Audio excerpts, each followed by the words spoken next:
गावाकडे पहिल्यापासून जात असताना इथून.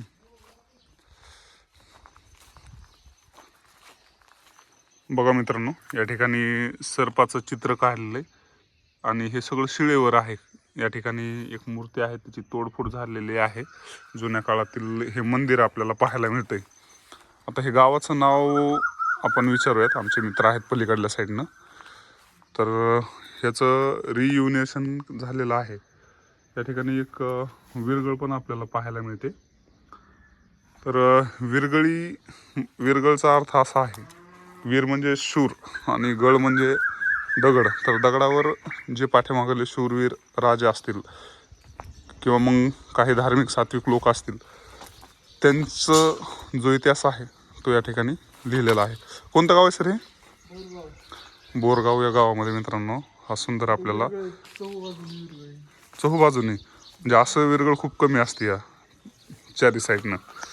तर अपभ्रंश झालाय सगळं. म्हणजे वरती आपल्याला काय आहे सर बसून सांगायचं? इथं आपल्याला गाय किंवा काहीतरी दिसते आणि इथं माणूस दिसतोय. म्हणजे कोणीतरी गावातल्या माणसाने गायला ज्यांनी वाचवलं त्या वीरासाठी विरगळ बांधलेली दिसते. बापरे, असं बी होतं का? गायला वाचवण्यासाठी बी विरगळ असायच्या? हो. बापरे. आणि हे वरी मधात? अरे ही वरी परत हे अप्सरा घेऊन चाललेल्या, म्हणजे ते त्यांनी दाखवत होते की स्वर्गात चाललेले. इथं शिवलिंग आहे, इथं शेवटची पूजा करणे आणि कलश शेवटचा. क्या बात आहे. असं विरगळ. चहूबाजूनं इथे एक मोठी आपल्याला पिंड पण पाहायला मिळते, शिवलिंग त्याला आपण म्हणतो.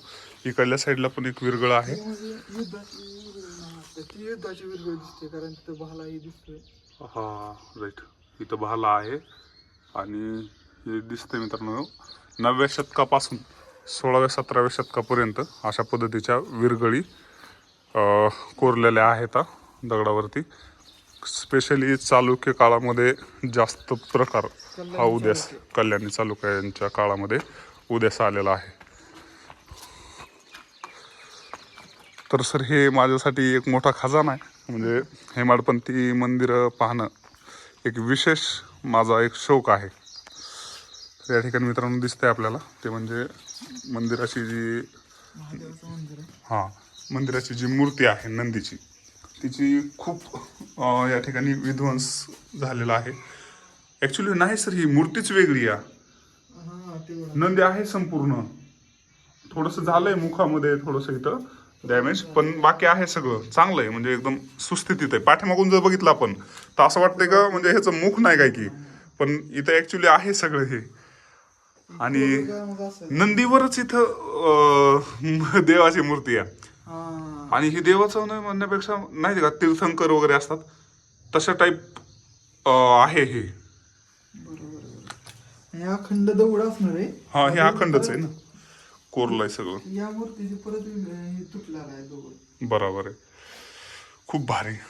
हेमाडपंथी म्हणजे हेमाद्री पंडित जे आहेत, यादव काळामध्ये जे सेनापती होते त्यांच्या कार्यकाळात जायचे ना, ज्या पद्धतीनं रचना असायची ती रचना आपल्याला पाहायला मिळते मंदिराची.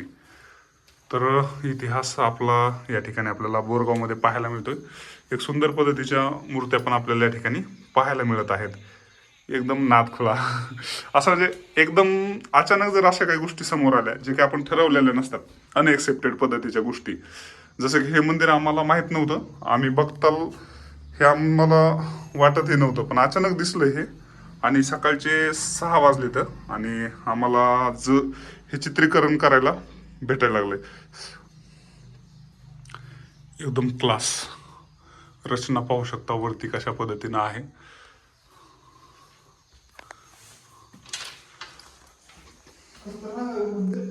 काय म्हणला?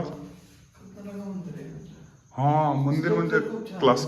आणि तुम्ही लहानपणापासून इकडे येत असता ना ह्या रस्त्यानं? येतो, पण ह्या मंदिरात आलो नाही, फर्स्ट टाइम आलो मी. बघा, माझ्यामुळे दर्शन घडलं तुम्हाला आज. तुमची इच्छा पूर्ण झाली, तुम्हाला विरगळ वगैरे पाहायला मिळाल्या. सर हिस्ट्रीचा अभ्यास करतात सर. इथं प्रत्येक ह्याच्यामध्ये विरगळ ठेवली त्यांनी. देवाचे फोटो नाहीत राहिले, पण इथं पण कोरीव काम दिसतंय खाली. हा, पण हे अंधारानं थोडंसं प्रॉब्लेम करायला लागले. लाईट लावतो मी. हा, दिसतंय खाली पण काहीतरी कोरलंय त्यांनी, पण ते अपभ्रंश झालाय सगळ्या गोष्टीचं नाही का.